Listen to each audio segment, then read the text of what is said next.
دوستو ایک بادشاہ تھا جس کی تھی 12 لڑکیاں، سب کی سب بڑی خوبصورت تھیں، سب ایک ہی ساتھ رہتی اور ایک ہی کمرے میں سوتی۔ جب لڑکیاں سو جاتی تو بادشاہ آ کر باہر سے کمرے کا دروازہ بند کر دیتا۔ بادشاہ ڈرتا تھا کہ لڑکیوں کو کوئی تکلیف نہ پہنچ جائے، اس لیے وہ ہر رات کو دروازہ بند کر دیتا تھا اور صبح سویرے ہی کھول جاتا۔ ایک دن صبح کو جب بادشاہ دروازہ کھولنے آیا تو یہ دیکھ کر اسے بڑا تعجب ہوا کہ 12 لڑکیوں کے جوتے ایک قطار میں رکھے ہوئے ہیں۔ ہر جوتے کی ایڑی گھسی ہوئی ہے، جوتے گرد میں اٹے ہوئے ہیں۔ بادشاہ سمجھ گیا کہ لڑکیاں ضرور رات کو کہیں گئی تھیں، مگر لڑکیاں کیوں کر باہر گئیں یہ اس کی سمجھ میں نہ آیا اور لڑکیوں سے پوچھنا مناسب نہ سمجھا۔ آخر اس نے اعلان کیا کہ جو کوئی بھی معلوم کرے گا کہ شہزادیاں رات کو کہاں جاتی ہیں، اس کی شادی اس شہزادی سے کی جائے گی جسے وہ پسند کرے گا۔ راج پاٹ بھی اسی کو دے دیا جائے گا، مگر شرط یہ ہے کہ 3 دن کے اندر اندر معلوم کر کے بتلائے، ورنہ پھانسی دے دی جائے گی۔ کچھ دنوں کے بعد ایک شہزادہ آیا اور اپنے آپ کو اس کام کے لیے پیش کیا۔ بادشاہ نے اس کا استقبال بڑی دھوم دھام سے کیا، شہزادیوں کا کمرہ دکھلایا، کمرے کے پاس ہی شہزادے کے سونے اور رہنے کا انتظام کیا تاکہ نزدیک سے شہزادیوں کی نگرانی اچھی طرح کر سکے۔ رات کو شہزادیوں کے کمرے کا دروازہ کھلا چھوڑ دیا گیا تاکہ شہزادہ ان کے سونے جاگنے کو اچھی طرح دیکھ سکے، لیکن ابھی تھوڑی ہی رات گئی تھی کہ شہزادے کی آنکھ میں نیند بھر آئی اور وہ بے خبر ہو کر سو رہا۔ شہزادیاں ہر رات کی طرح اس رات بھی گھومنے گئیں۔ جب صبح سویرے بادشاہ آیا تو اس نے دیکھا کہ لڑکیوں کے جوتوں پر گرد پڑی ہوئی ہے اور ایڑیاں گھسی ہوئی ہیں۔ بادشاہ نے شہزادے سے پوچھا کہ بتلاؤ لڑکیاں کہاں گئی تھیں؟ وہ کوئی جواب نہ دے سکا۔ دوسری اور تیسری رات کو بھی شہزادیاں گھومنے گئیں اور شہزادہ ہر رات سوتا رہا۔ آخر چوتھے دن شہزادے کو پھانسی دے دی گئی۔ اس کے بعد بہت سے شہزادے آئے، مگر کوئی بھی یہ معلوم نہ کر سکا کہ شہزادیاں کب اور کہاں گھومنے جاتی ہیں۔ ایک دن ایسا اتفاق ہوا کہ ایک غریب سپاہی سڑک سے گزر رہا تھا۔ اس نے بھی بادشاہ کا اعلان دیکھا۔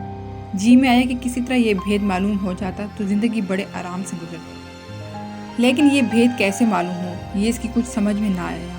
اسی سوچ میں چلا جا رہا تھا کہ ایک بڑھیا ملی۔ بڑھیا نے پوچھا سپاہی کہاں جا رہے ہو؟ سپاہی نے کہا یہ تو مجھے بھی نہیں معلوم، مگر دل یہ چاہتا ہے کسی طرح شہزادیوں کے گھومنے کا بھید معلوم ہو جاتا تو بڑا اچھا ہوتا۔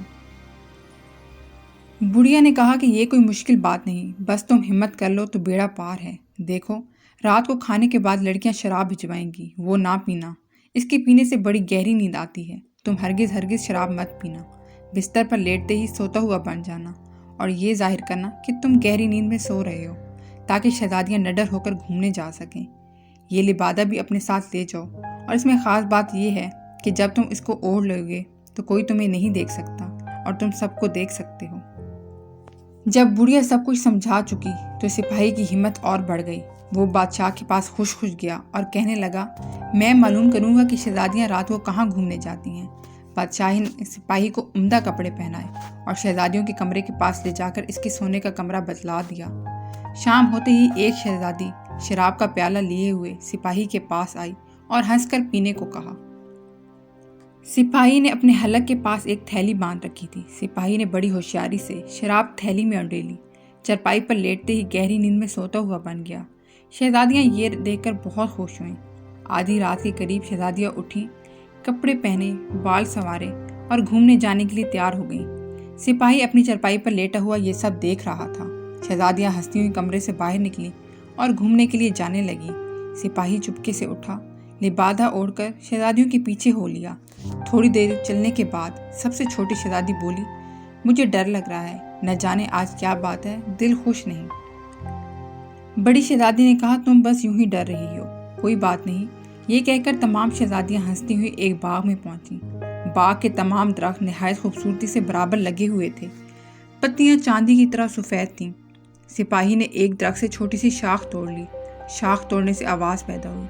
چھوٹی شہزادی سہم گئی اور دوسری بہنوں سے کہنے لگی کیا تم لوگ یہ آواز نہیں سن رہی ہو؟ آج ضرور کچھ نہ کچھ ہونے والا ہے، مجھے تو بڑا ڈر لگ رہا ہے۔ بڑی شہزادی نے پھر ہنس کر اس کی بات کو ٹالا اور کہا کہ کچھ نہیں، بس تمہیں کچھ وہم ہو گیا ہے۔ چلتے چلتے شہزادیاں دوسرے باغ میں پہنچ گئیں جہاں درختوں کی پتیاں سنہرے رنگ کی تھیں۔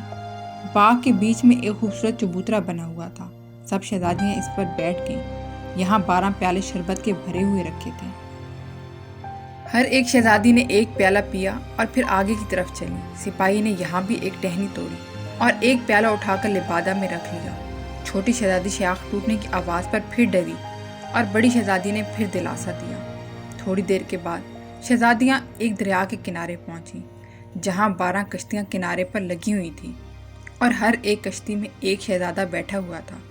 شہزادیاں ایک ایک کشتی میں بیٹھ گئیں اور دریا کے بیچ میں جا کر موجوں کا تماشا دیکھنے لگیں۔ صبح ہوتے ہوتے شہزادیاں واپس آ کر سو گئیں۔ بادشاہ نے صبح کو شہزادیاں کے گھومنے کا حال سپاہی سے پوچھا۔ سپاہی نے تفصیل سے تمام جگہ بتلا دی اور ثبوت کے طور پر درختوں کی شاخیں اور پیالہ پیش کر دیا۔ بادشاہ نے لڑکیوں کو بلا کر پوچھا کہ سپاہی جو کچھ کہہ رہا ہے ٹھیک ہے؟ لڑکیوں نے کہا ہاں سچ ہے۔ بادشاہ نے اپنا مقرر کیا ہوا انعام دینے کا اعلان کر دیا۔